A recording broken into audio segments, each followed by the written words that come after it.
A regular couple walking their dog literally stumbled into a $10 million financial empire hidden in the mud. They were the definition of ordinary, living a quiet, unassuming life, counting their pennies and taking daily walks in the woods behind their house. Their secret to ultimate wealth was not a clever business move. It was simply noticing a rusty edge of a tin can that years of rain had finally washed into plain sight. But unearthing that impossible wealth immediately plunged them into a terrifying game of secrecy, sparking a massive federal investigation and raising chilling questions about who left it there. The mind reels at how a routine dog walk could be the only thing that saved this family from losing the exact property hiding their financial salvation. One has to wonder what they had to do in the dead of night to extract the rest of the wealth without alerting neighbors or bounty hunters, and ultimately, who was the mysterious, paranoid figure who buried the modern equivalent of a lottery win in the dirt and never returned for it? This actually happened in California. If you love hearing about real hidden treasures, hit the like button and subscribe to this channel.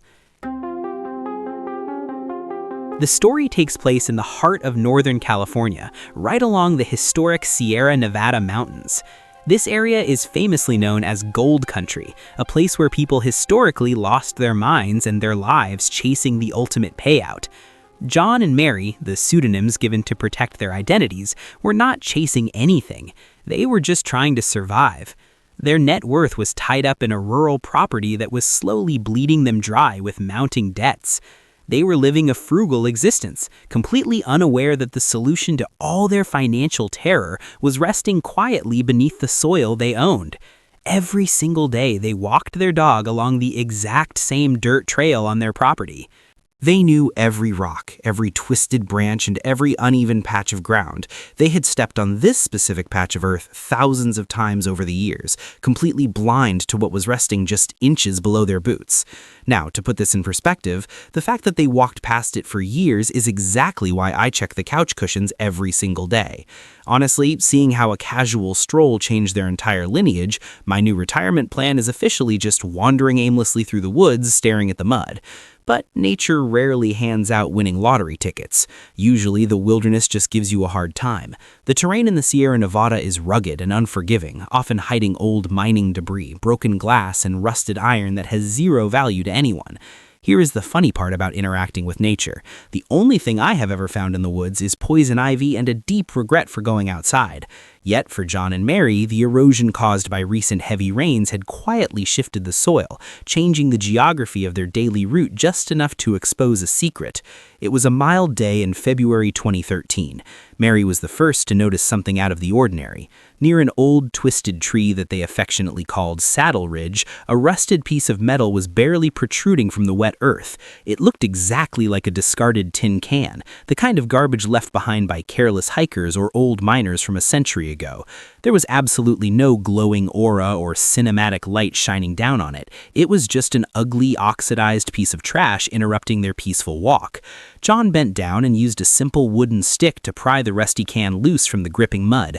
When he finally dislodged it and tried to pick it up, the physical reality made no sense. A hollowed tin can should weigh almost nothing, but this object was incredibly dense and heavy, defying basic logic. Here is the crazy part about this specific moment. I cannot even find my car keys in a one-bedroom apartment, let alone 1,400 gold coins in a forest. He had to use actual physical exertion to lift the dirt-caked container, completely unaware of the historical weight he was holding in his hands. Carrying the heavy, muddy can back to their house was a chore. It was filthy, dripping with wet earth, and looked like something that belonged in a junkyard. They dragged it straight into their modest kitchen, placing it on the counter. Honestly, thinking about domestic life, if I brought a rusty can covered in mud into the house, my wife would make me sleep on the couch. This guy brings one in and buys the couch factory.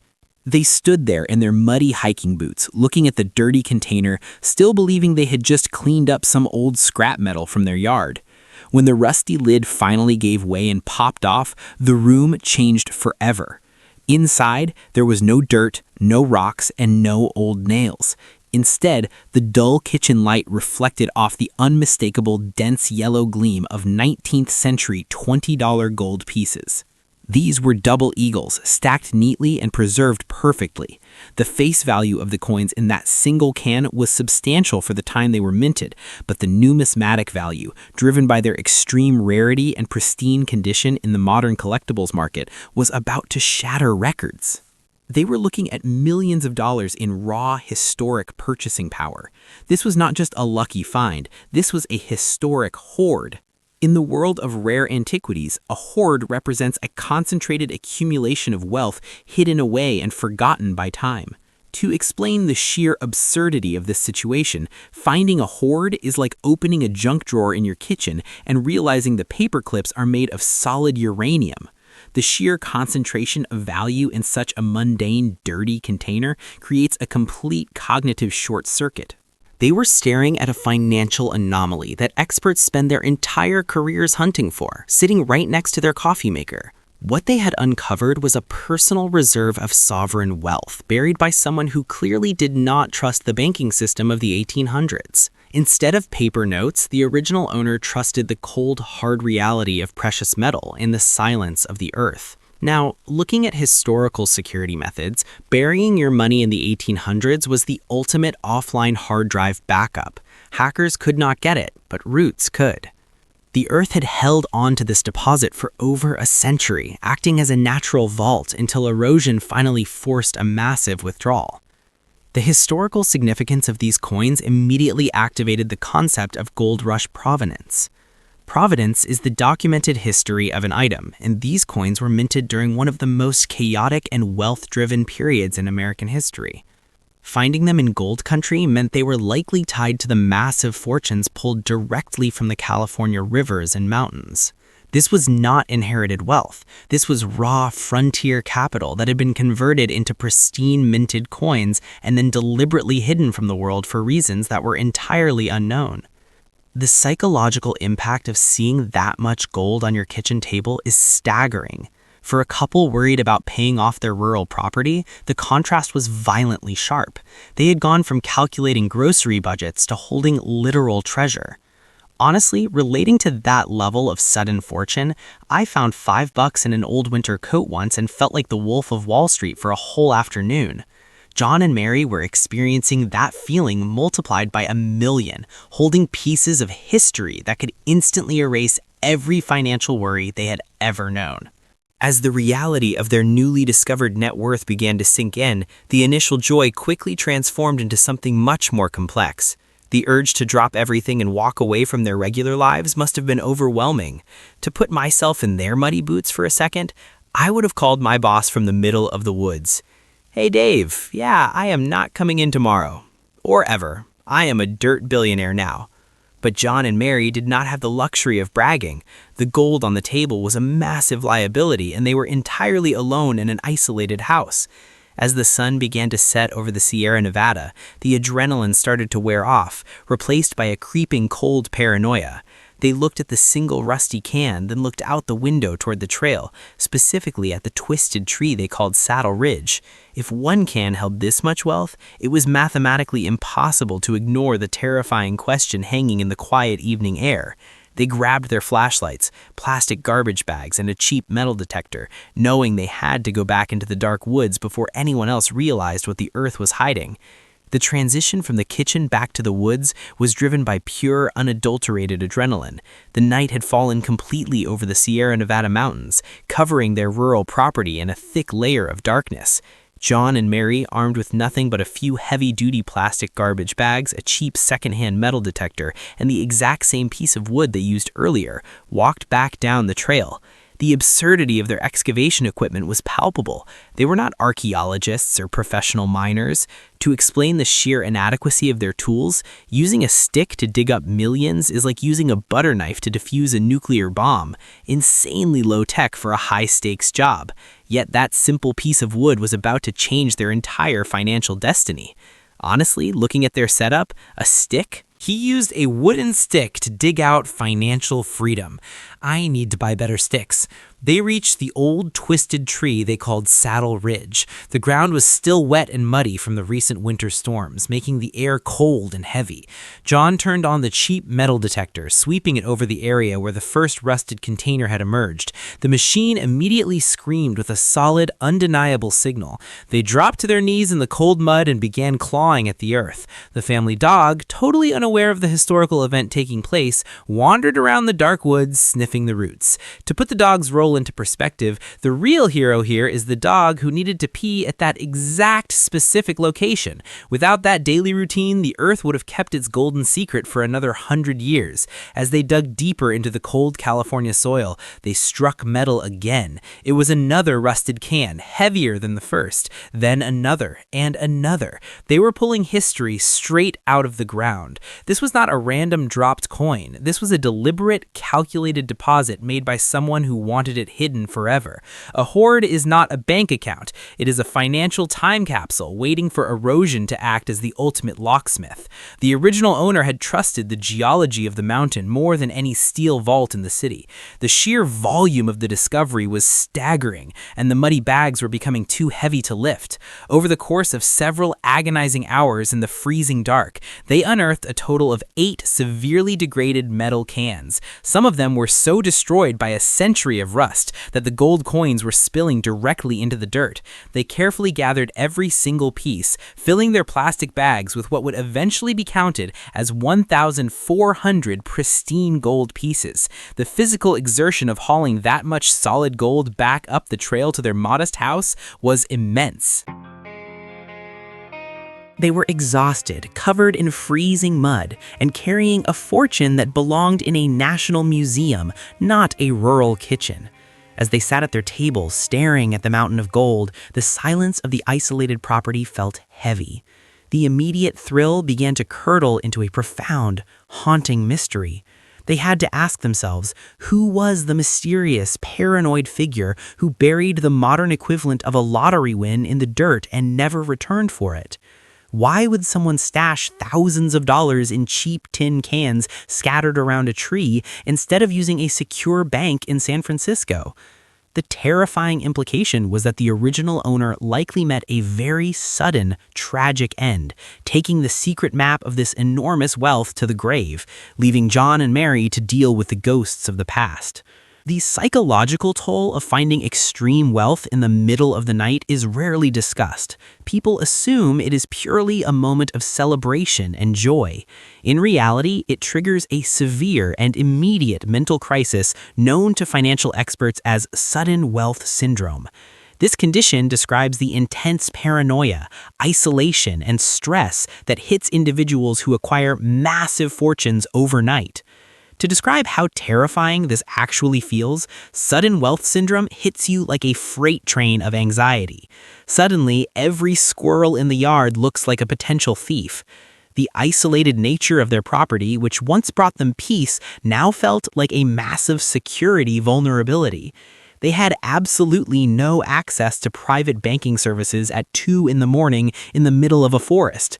You cannot simply walk into a local branch with grocery bags full of 19th century gold and ask for a deposit slip. They were entirely alone with a catastrophic amount of physical wealth. Every sound outside the window, every rustle of the wind through the trees sounded like someone coming to take their discovery away. The weight of the gold was no longer just physical, it was an immense psychological burden crushing their previously simple lives. What they possessed was raw, untraceable sovereign wealth. It was not digital numbers on a screen, and it was not tied to any modern institution. It was the purest form of purchasing power, born directly from the earth and recognized by every culture on the planet. The problem with this type of asset is the terrifying responsibility of securing it yourself. To visualize the absurdity of their situation, sovereign wealth hidden in the dirt is like putting your life savings inside your mattress, but the mattress is the entire state of California. Now they had removed it from that massive mattress, and they needed a new place to put it before the sun came up. Keeping the gold inside the house felt like painting a massive target on their own backs. They needed a hiding spot that was completely unassuming, something so mundane that no intruder would ever give it a second glance. In a stroke of panicked genius, John dragged an old, beat-up camping cooler out of the garage. They transferred the heavy gold coins into the plastic chest, carried it out to the backyard, and buried it under a massive pile of rough firewood. Here is the reaction of any normal person hearing this strategy. They hid the $10 million in a cooler under some wood. I would have swallowed the coins and moved to a non-extradition country. Despite how crazy it sounds, the strategy was highly effective. The old cooler was completely invisible under the rotting wood, exposed to the elements and looking like discarded yard waste. No sophisticated thief looking for a safe would ever bother moving hundreds of pounds of dirty firewood in the dark. To explain why this bizarre tactic actually works perfectly in the real world, hiding millions in a cooler is like wrapping a diamond ring in a dirty fast food wrapper. It is the ultimate camouflage. The contrast between the value of the asset and the worthlessness of the container was their best defense mechanism. They had essentially created a multi-million-dollar vault using nothing but plastic and chopped logs. It is hilarious to think about the complex security industries built around protecting assets, while these two relied on absolute domestic boredom to keep their fortunes safe. Honestly, looking at the contrast between their method and modern technology, I love how they just casually put millions of dollars under a pile of wood. Modern security systems are a scam. The sheer simplicity of their hiding spot allowed them to finally take a breath, though sleep was completely out of the question for the rest of the night. The next few weeks were an exercise in extreme discipline and terrifying silence. They knew that local treasure trove laws could potentially complicate their ownership if the wrong people found out about the discovery. If they breathed a word to anyone, the quiet town would be overrun with amateur prospectors, aggressive reporters, and distant relatives looking for a handout. The legal landscape regarding found property is treacherous, and making a public announcement before securing proper legal representation could result in losing the entire fortune to government claims or civil lawsuits. They made the difficult decision to tell absolutely no one about the gold. Not their friends, not their neighbors, and not even their extended family members. The isolation required to protect the asset was absolute and unwavering. To put myself in their shoes during those tense weeks, they kept it a secret to avoid treasure hunters. Smart move. I would not even trust my own mother if I had 1,400 gold coins in my cooler. The burden of carrying a $10 million secret while pretending to worry about mundane grocery bills requires a level of acting that most people simply do not possess. However, they knew the cooler under the firewood was only a temporary fix. They could not live the rest of their lives checking the backyard every 5 minutes to see if the wood had moved. They needed to monetize the discovery, which meant stepping out of the shadows and entering the highly specialized world of rare antiquities. They desperately needed a private appraisal to determine the exact value of their find, and they needed high-value item insurance before they could even transport the coins off the property to show them to an expert. The real work was just beginning. As the sun finally rose over the Sierra Nevada, illuminating the muddy trail and the old Saddle Ridge tree, John and Mary sat in their kitchen, exhausted and changed forever. The physical excavation was over, but the financial and legal excavation was about to start. They had pulled a fortune from the mud, relying on pure luck, a cheap detector, and a piece of wood. Now they had to navigate a world of experts, taxes, and high-stakes auctions to turn their rusted cans into a permanent legal legacy. The decision to seek professional help was not made lightly.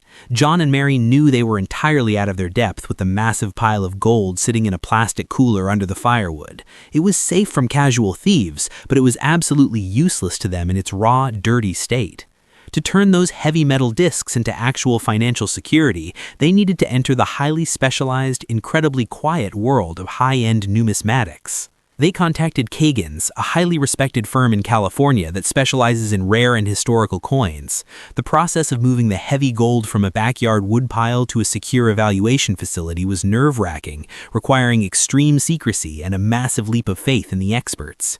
The initial meeting with Dr. Don Kagan and his chief numismatist, David McCarthy, was a moment of profound tension. John and Mary brought a sample of the dirty, earth-caked coins in unassuming bags, placing them nervously on a clean, well-lit desk. This is the crucial step of a private appraisal, where professionals determine if you are holding history or just shiny garbage. To put this specialized process into perspective, private appraisal is like taking a weird rock to a wizard. You walk in with a stone, you walk out with a magic wand. The experts did not see just dirt. They saw the immediate explosive potential for a historical anomaly right in front of them. When the experts carefully examined the raw coins, their initial skepticism completely evaporated. They were fully expecting to see circulated, scratched, and heavily damaged pieces of gold that had been thrown around in saloons and banks during the chaotic years of the late 19th century. Instead, peeking through the century-old mud, they saw perfectly preserved edges and flawless strikes. Honestly, an expert appraiser looking at a dirty coin is like a diamond cutter looking at a lump of coal. They see the exact geometry of wealth inside. The level of preservation was shocking, prompting an immediate and highly sensitive restoration protocol to protect the surfaces. The restoration of rare historical artifacts is a terrifyingly delicate process. You cannot simply wash away 100 years of history with soap and water without destroying the premium value of the item. The experts at Kagan's used extremely gentle proprietary chemical baths to dissolve the dirt without applying any physical friction to the soft gold. Now, thinking about the average person's instinct to fix things, they called the experts and did not try to clean it themselves. If it was me, I would have ruined $10 million with some baking soda and an old toothbrush. To make it completely clear how risky this is, cleaning a rare coin yourself is like trying to fix the Mona Lisa with a magic marker. Just don't. Once the coins were safely cleaned, the true magnitude of the discovery became aggressively clear. The original face value of the entire collection was roughly $27,000, which was a staggering amount of money for a private citizen to bury in the ground during the late 1800s. To put that level of historical paranoia into context, imagine putting 27 grand in a hole in the ground and thinking, yeah, this is better than a bank. Honestly, with today's fees, he was not wrong. But that initial face value was entirely irrelevant now. The numismatic value of the collection was climbing rapidly into the tens of millions of dollars. Even as the appraisers calculated the astronomical numbers, a dark, heavy cloud hung over the sterile evaluation room. The couple was staring at life-changing wealth, but they still had to answer the terrifying question, why did the government of the United States open an investigation and almost confiscate every single penny of this fortune right after the discovery? The coins were real, but if they were the proceeds of a forgotten federal crime, the couple would be left with absolutely nothing. The tension of holding millions that might not legally belong to them was a constant stomach-churning reality during the entire appraisal process. The reason the collection was valued so highly came down to the strict rules of numismatics. The vast majority of these gold pieces were classified as an uncirculated specimen. This means that whoever acquired them took them directly from the bank or the mint and immediately put them into the tin cans to be buried in the forest. They never touched a merchant's hand, they never rattled in a leather pocket, and they were never used to buy supplies. They were perfectly frozen in time, retaining the exact luster and physical sharpness they had on the day they were manufactured over a century ago. To validate this unprecedented level of preservation, the coins had to go through the brutal and unforgiving process of PCGS grading. The professional coin grading service is the ultimate authority in the collectibles market, assigning a numerical grade that dictates the final price tag. They examine the metal under high magnification, looking for microscopic abrasions. To understand the sheer pressure of this evaluation, a coin grading scale is like judging an Olympic dive. One microscopic scratch and the Russian judge takes away $1 million. The difference between a good grade and a perfect grade can literally be hundreds of thousands of dollars on a single piece. The results from the grading service were nothing short of miraculous. A massive portion of the hoard was officially certified as mint condition, also known as mint state. This meant they were mathematically perfect, showing zero signs of wear and tear, which is a statistical anomaly for anything buried in the muddy earth of a mountain range. Here's the funny part about hearing those official results. PCGS graded them as mint state. Meanwhile, my 2012 Honda Civic is graded as please put it out of its misery. The fact that buried buried metal survived better than modern engineering is a bizarre reality of this specific historical find. The authenticity verification process confirmed that every single coin was genuine, but it also highlighted a massive physical paradox that confused the experts. How does soft, pure gold survive in wet, acidic soil for over a century without pitting, scratching, or degrading? The answer lies in the exact material of the containers that the original owner chose to use. The cheap, disposable tin cans that held the gold were the absolute perfect vessel for long-term preservation, acting in a way that no expensive wooden chest or leather satchel ever could have. As the years passed and the rain soaked the California soil, the thin metal of the tin cans began to aggressively rust and oxidize. This chemical reaction absorbed the moisture from the surrounding dirt, creating a bizarrely dry, perfectly sealed microclimate inside the can itself. The cheap container died so the gold could live. To visualize this incredible chemical sacrifice, the rust on those cans acted like a superhero cape, sacrificing itself so the gold underneath could stay flawless. It was a completely accidental preservation system that worked better than a modern climate-controlled vault at a secure bank. If the original owner had been wealthy enough to bury the gold in heavy iron strongboxes or thick leather bags, the shifting earth and the moisture would have eventually ground the coins together, destroying their pristine surfaces and erasing millions of dollars in premium value. Instead, the decay of the cheap tin locked the coins in place. Honestly, thinking about the physics of that dirt trail, that rust essentially acted as a $10 million bodyguard. Give that rust to metal. It is a stunning irony that poverty-level storage materials preserved extreme wealth for over a century. The sheer absurdity of the preservation method is hard to ignore when you look at modern financial struggles. We build massive digital infrastructures and complex banking apps to protect our assets, and they fail constantly. Here, a piece of garbage buried near a tree did the job perfectly for over 100 years. To put it bluntly, the fact that a rusty can from the 1800s held up better than my current bank account is deeply depressing.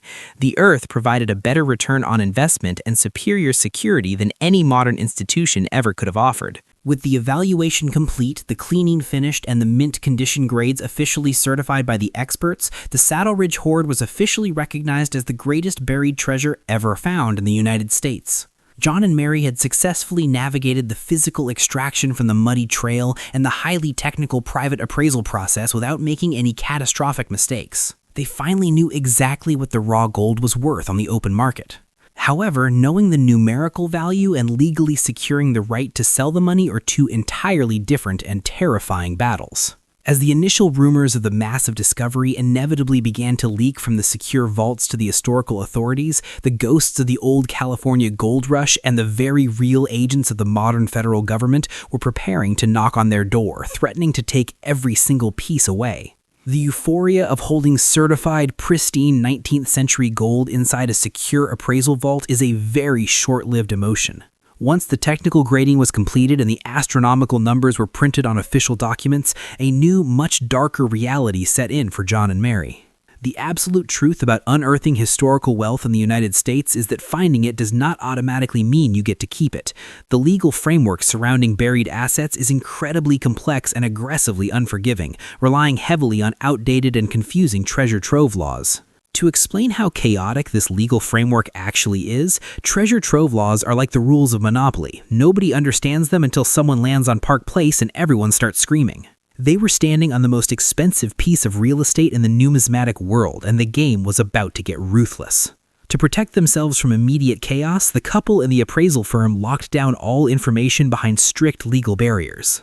They needed time to figure out their exact legal standing before the public found out about the discovery. The primary tool used to enforce this silence was a massive ironclad confidentiality contract signed by everyone involved in the extraction and testing process.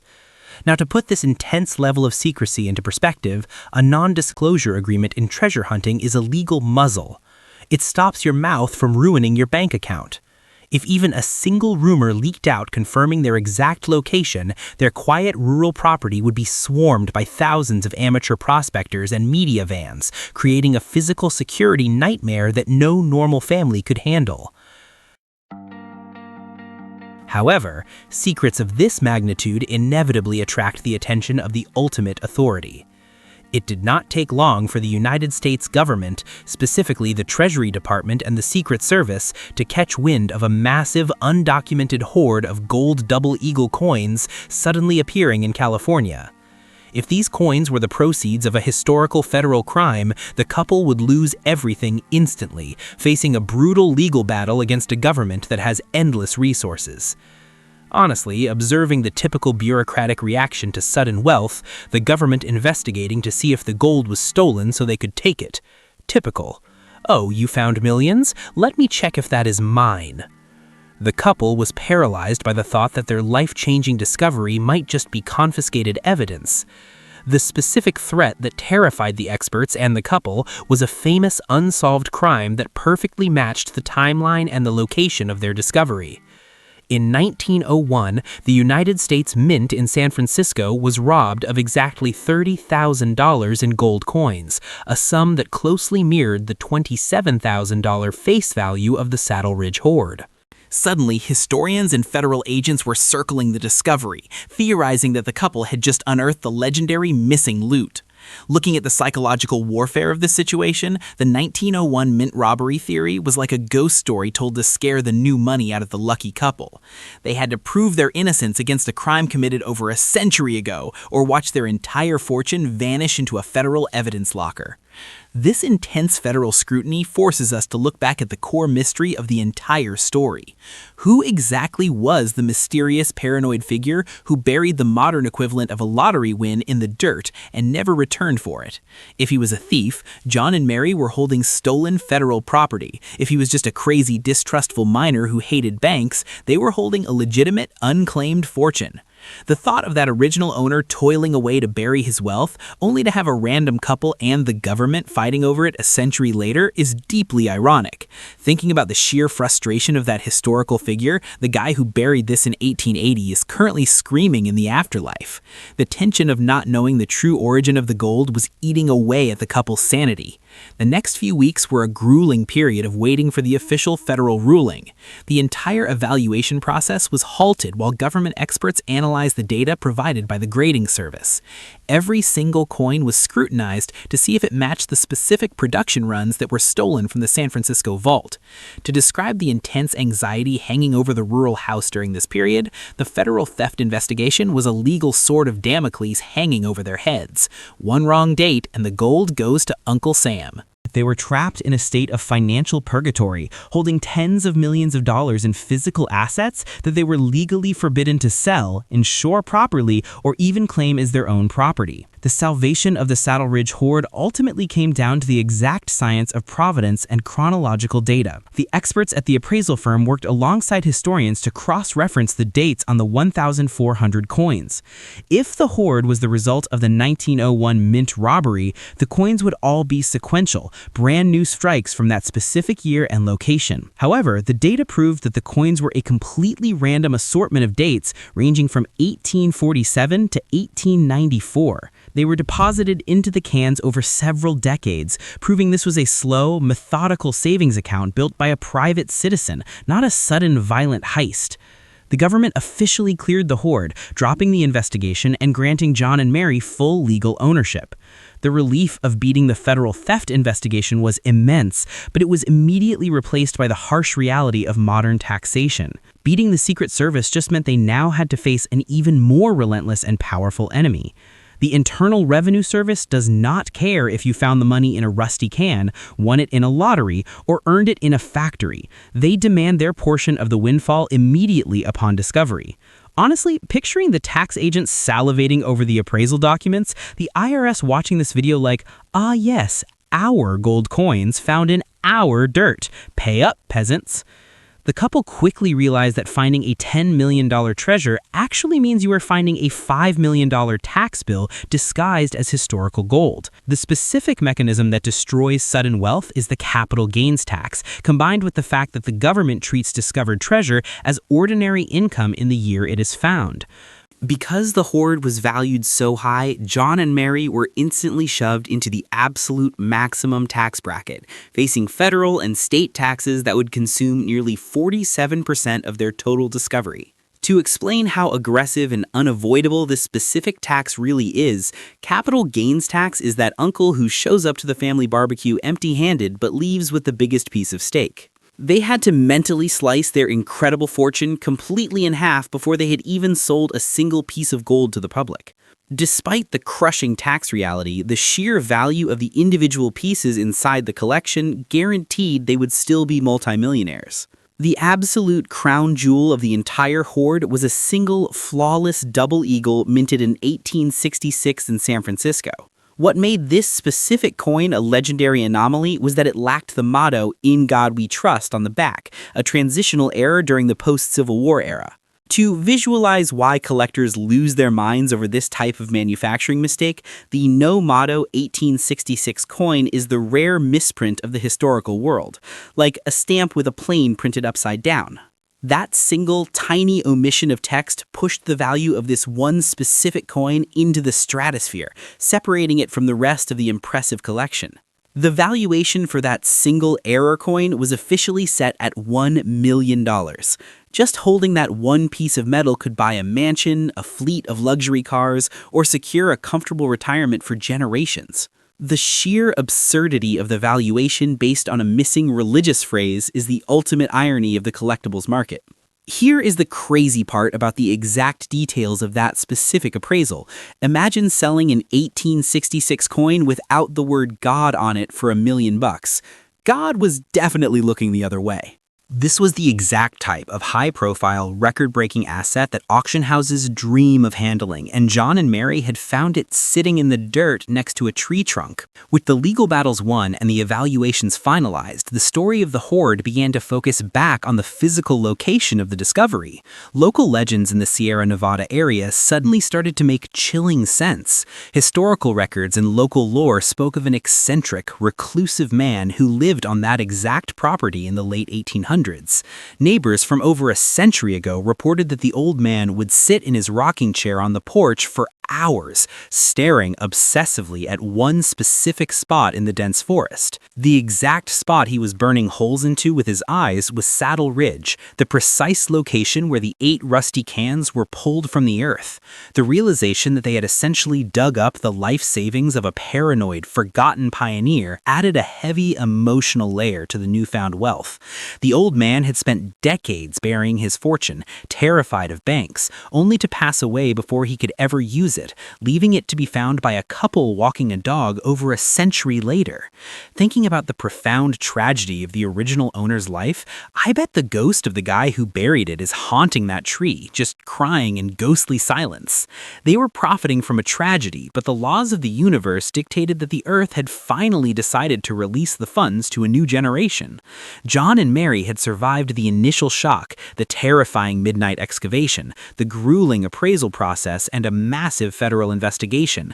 They were legally recognized as the owners of the greatest buried treasure in American history, and they had a clear understanding of the brutal tax liabilities they were about to face. The final, massive hurdle standing between them and actual liquid financial security was the notoriously exclusive and highly manipulative world of high-end art and coin auctions. They had to figure out how to sell thousands of rare coins without crashing the market, and their strategy was about to shock the conservative collecting world to its absolute core. To turn the certified gold into actual usable money, John and Mary had to navigate the notoriously exclusive world of high-end antiquities. The traditional route for a discovery of this magnitude would be a glamorous, closed-door event in New York or London. To put this environment into perspective, the collectibles marketplace is an arena where rich people fight with wallets instead of swords to see who gets the shiniest toy. It is a highly guarded ecosystem designed to keep everyday people out while billionaires bid on pieces of history. But the sheer volume of the Saddle Ridge Hoard presented a unique logistical nightmare. If they dropped 1,400 pristine gold coins into a single auction room, the sudden influx of supply would instantly crash the market value of double eagles worldwide, destroying their own profit margins in the process. They needed a strategy that offered immediate liquidity without diluting the historical premium of the coins. The consulting firm Cajuns proposed a radical, unprecedented idea that shocked the conservative numismatic community.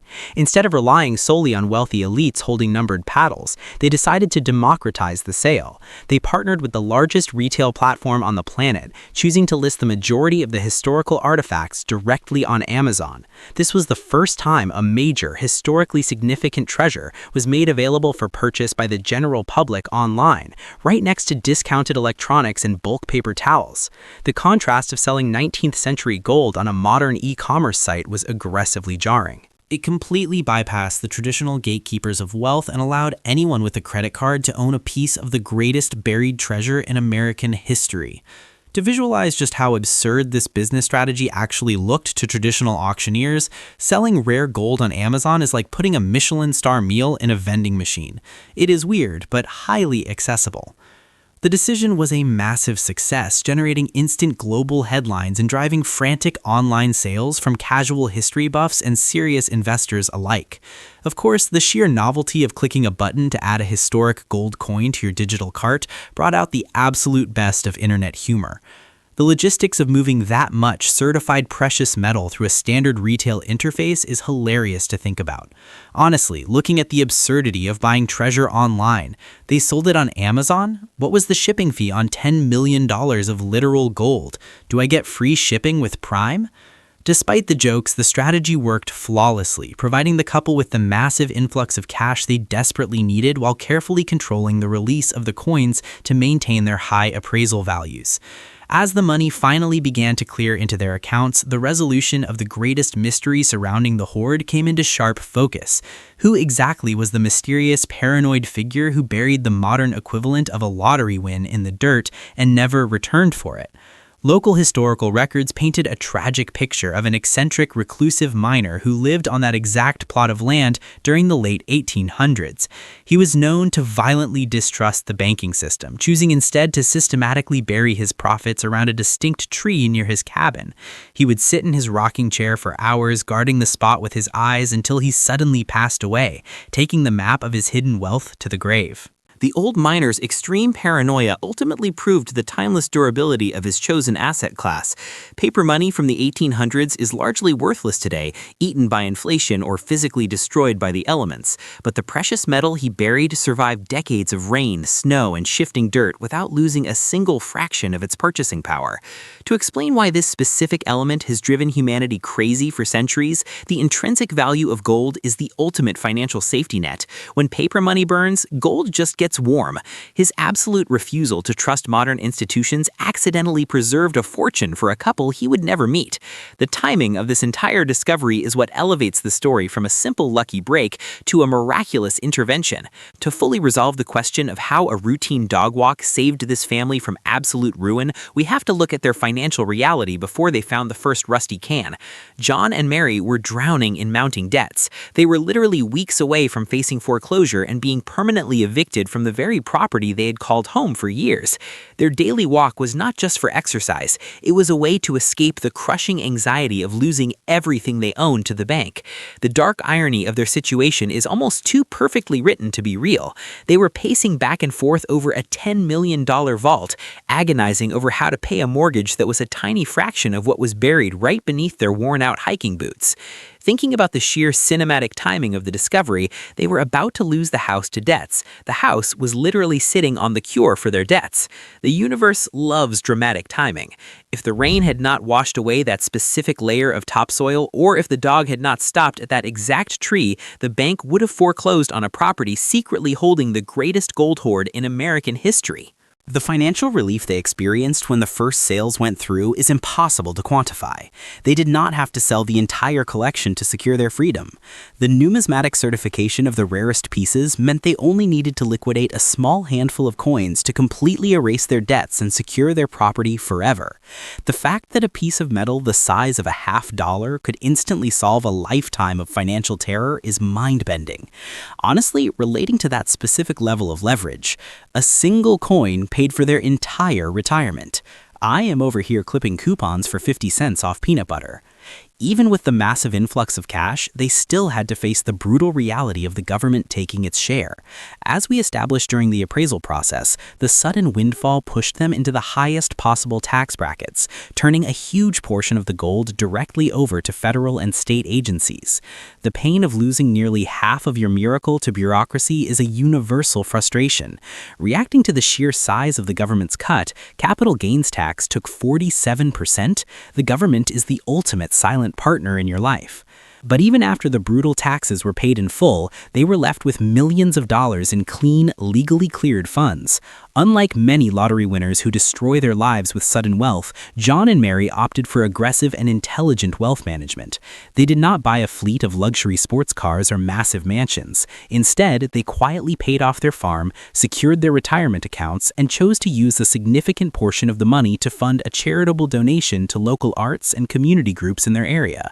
They remained completely anonymous, refusing to let the money change their quiet rural lifestyle, and proving that it is possible to survive a massive financial shock without losing your mind or your privacy. They successfully executed a frantic midnight extraction, beat a terrifying federal investigation, survived the tax man, and revolutionized the auction market, all while maintaining absolute secrecy. When it came time to officially name the discovery for the history books, they chose to honor the old tree that hid the secret for a century, officially dubbing it the Saddle Ridge Hoard. They could have named it anything they wanted, but they kept it humble. To put my own spin on their naming convention, they named the spot Saddle Ridge. I would have named it Screw My Boss Avenue. The legacy of the Saddle Ridge Hoard remains a massive anomaly in the modern financial world. We are taught that wealth requires decades of grinding labor, complex investment portfolios, and ruthless business strategies. Yet this story proves that sometimes extreme wealth is completely arbitrary, lying dormant in the mud waiting for someone to simply look down at the right moment. To summarize the absolute absurdity of this entire saga, the entire story is a massive glitch in the matrix of capitalism. The hardest workers stay broke and the dog walkers hit the jackpot. John and Mary still live on that same property, walking that exact same trail with their dog, though they probably look a lot closer at the dirt these days. They went from the brink of financial collapse to becoming the custodians of the greatest buried treasure ever found in America, all because they decided to investigate a rusty piece of garbage instead of walking past it. If you love hearing about real hidden treasures and everyday people beating the odds to find massive fortunes, hit the like button and subscribe to this channel for more unbelievable stories.